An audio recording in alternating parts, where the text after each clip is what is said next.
good morning, Sandro, Carla. Yes, good morning, Ren. Last day na to para sa week na to, no? Excited na tayo mag-weekend. Excited na natin makasama si Jules ulit. Mula sa kanyang mahabang... Siyempre, abangan na rin ang SONA, no? Sa Monday.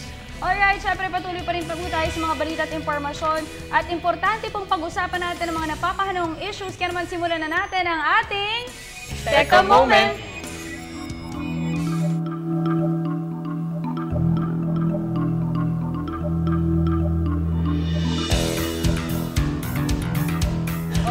Sandra, and then ako na mauuna sa ating Teka Moment. Alam niyo ba, 8 lugar kung saan isasagawa itong APEC meetings next week, 2015, naaprubahan na po ng Malacanang. Ang 8 lugar na po ito ay ang Metro Manila, Boracay, Tagaytay City, Iloilo, Metro Cebu, Bagac, Bataan, Clark, Pampanga, and Legazpi City. At sabi po nila, yung mga, kumbaga yung mga final listings po ng meeting for each site, meron pa pong different memorandum o separate memorandum na ibibigay po sa mga susunod po na buwan kung saan nga po yung exact place kung saan po isasagawa ang mga meetings. Ito pong APEC Summit po next year po, November 2015. At ang mga leaders po na pupunta dito ay yung from Japan, United States at China. So napakalaki talaga ng APEC meeting na to. Sabi nga po nila, itong APEC Leaders Meeting said to be the biggest and most high-profile annual gathering of world leaders from 21 member economies.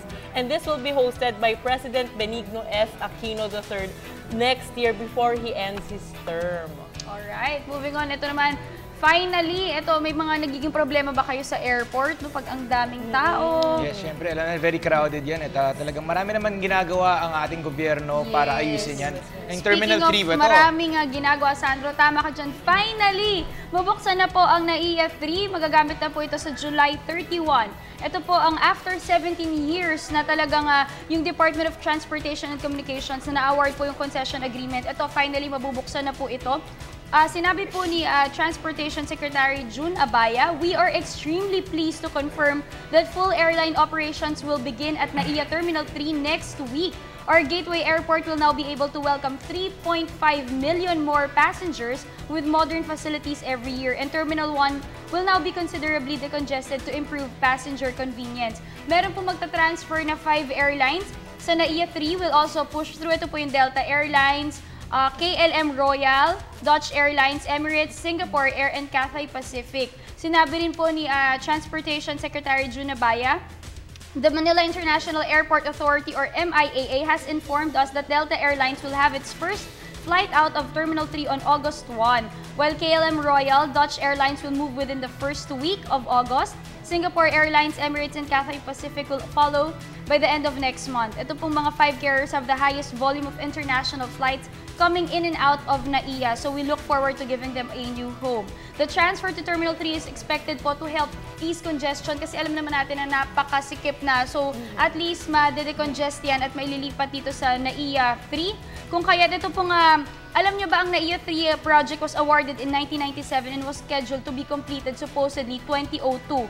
However, legal issues in the bidding process delayed the project. So at least finally ngayon po, 2014, July 31, mabubuksan na po ang NAIA 3. So we are all very excited about this news. Yes, ito naman, meron naman tayong syempre something to be proud of, isang Filipino na naman, ang world-class Filipino talent na naman ang mapagyayabang natin sa buong mundo kasi siya ang tumugtog sa isang music festival sa India at talagang binigyan nga naman siya ng standing ovation.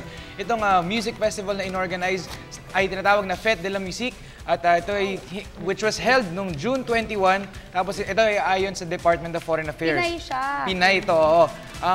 Nag-perform siya ng solo at ang pangalan niya ay si Alexandra Minoza. At yun nga, naka-receive talaga siya ng standing ovation sa isang music festival na sineselebrate worldwide. Yes, sa India naganap ito. Tapos talaga nga naman yung mga pieces na pinlay niya talagang very complicated. At sinasabi nga talagang napakagaling niyang pianista kasi studied niya sa piano. Tapos sinasabi na isa siyang piano faculty at the KM Music Conservatory in Chennai. Tapos sinasabi na she earned her Master of Music in Advanced Piano Performance at the Royal College of Music in London. Prior to her performance in India, she also earned her Bachelor of Music in Piano Performance at the Yong Sioto Conservatory of Music in National University of Singapore. Tapos sinasabi nga na ang unang tugtog niya ay sa Cebu Youth symphony orchestra. Tapos, kumbaga, nung tumugtog siya dito, 9 years old pa lang siya. Ganun siya kagaling. Expect na rin natin siya sa mga international competitions like yung kay Jessica Sanchez. Yes, Medyo pwedeng hawig mangyari. na sila.